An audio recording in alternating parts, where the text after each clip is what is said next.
Olá pessoal, sejam bem-vindos aqui ao meu canal. Eu sou a Renata Curti, sou advogada e esse canal aqui tem um propósito, é te ajudar a fazer um planejamento patrimonial familiar, um planejamento inteligente para que você não caia em algumas ciladas do nosso sistema do direito, né? Que muitas das vezes as pessoas estão acostumadas a ouvir falar, mas na verdade nós temos os meios muito melhores de fazer um planejamento patrimonial. Então, se você tem interesse por esse assunto, já deixa aqui o seu like, se inscreve no meu canal e deixa o seu comentário do que você achou desse case que eu vou te contar agora, tá bom?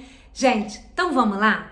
De vez em quando eu trago alguns casos que marcaram, né? Ou que estão sendo discutidos na justiça para a gente entender, e a finalidade é que a gente aprenda com esses casos para a gente não fazer a mesma coisa, né? Para a gente evoluir juridicamente, ok? Então vamos lá. O caso que eu trouxe hoje foi um psicanalista e escritor muito famoso que faleceu em 2021, o italiano chamado Contardo Caligaris. Ele já morava no Brasil há muitos anos e ele faleceu aos 72 anos em São Paulo de câncer. Muito bem, quando ele faleceu, foi aberto um testamento que ele tinha feito recentemente. Nesse testamento, ele deixa a maioria dos seus bens para seu único filho chamado Max e um apartamento para sua então companheira e também psicanalista chamada Maria Homem. Muito bem, após o falecimento, a gente tem que entrar com uma ação de abertura de testamento. E nesse testamento foi aberto, né? Foi relatado ali a sua vontade. Muito bem. E aí o que aconteceu? A Maria não gostou ou não concordou, melhor dizendo, né? Com os bens deixados por ele e não concordou com aquela situação jurídica. Então, ela entrou com uma ação na justiça de reconhecimento de união estável, contestando o testamento, pedindo a sua anulação e ainda pedindo 50% de todo o patrimônio dele. Muito bem, esse foi um embate judicial que está acontecendo na justiça e ainda está muito longe de ser resolvido. Muito bem, olha só, qual o argumento que ela usa para contestar esse testamento? Ela diz que naquele momento em que ele assinou, ele não tinha condições mentais de saber o que estava fazendo. E aí, por conta disso, na ação, o filho fala ao contrário.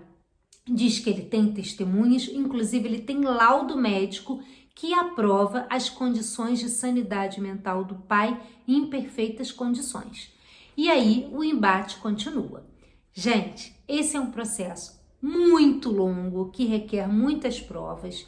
Então a gente vai fazer uma análise, claro que ele está muito longe de acabar, mas a gente vai colocar algumas soluções aqui. E aí eu já te convido a fazer um raciocínio.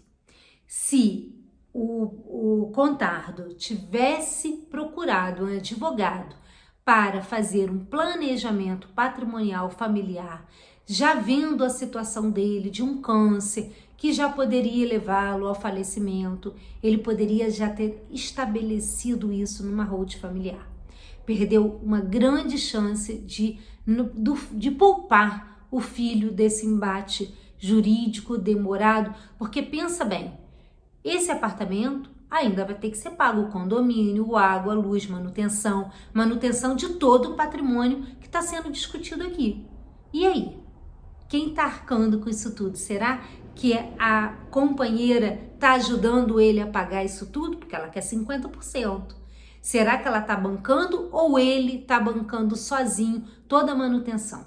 É sobre isso que a gente tem que pensar. Porque é uma ação demorada, mas o bem, para ele se desvalorizar, é um piscar de olhos. Então a gente tem que ter muito cuidado com isso.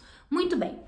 Infelizmente, a tempo ele não soube da holding familiar e não fez né, esse planejamento adequadamente. Então vamos pensar uma coisa, olha só. Qual as consequências da união estável que ela está pedindo? É a aquisição do direito dos bens do companheiro. Muito bem. E também sobre a herança deixada por ele. Então essa vai ser uma análise do juiz. Muito bem, gente. O direito sucessório, ele tem alguns nuances que a gente precisa deixar claro aqui. Se ele não tivesse um filho, um descendente, tudo seria dela, porque ele não tem pai, mãe, não tem ascendente e não teria descendente. Então, tudo independente do tempo que ela tenha ficado com ele, todos os bens iriam para ela, mas ele tinha os descendentes. E aí, olha só, o artigo 1790 do Código Civil, ele fala assim: os bens adquiridos onerosamente durante a relação são 50% para cada um. Então, veja bem, se ela adquiriu algum bem com ele durante a relação, indiscutivelmente 50% era dela e 50% era dele. Eu penso que isso deve ter acontecido para ela ter feito esse movimento. O apartamento que ele deixou para ela deve ter sido pouco para ela poder mover o judiciário em busca de um patrimônio melhor. Então vamos pensar no caso, se ela ganhar e se ela perder?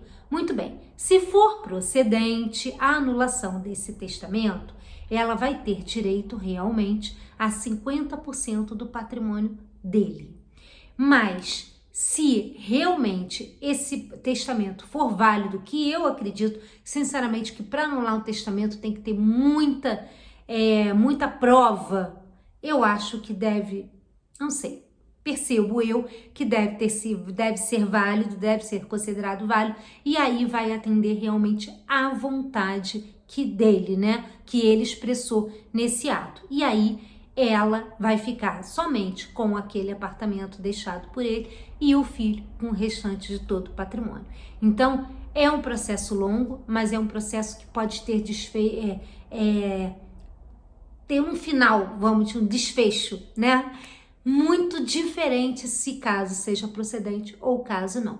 Então a gente vai ficar de olho aqui para acompanhar isso e trazer para vocês essa decisão, tá bom? Mas antes de tudo, eu quero te falar uma coisa. Se você quiser saber um pouco mais sobre holding familiar, como pode fazer um planejamento seguro, sem conflitos pós-morte, eu vou te sugerir para me seguir aqui no canal, porque eu falo muito sobre isso. Minhas redes sociais, meu Instagram, renatacurti.adv e meu site www.renatacurti.com.br, que lá eu te explico direitinho tudo sobre holding familiar.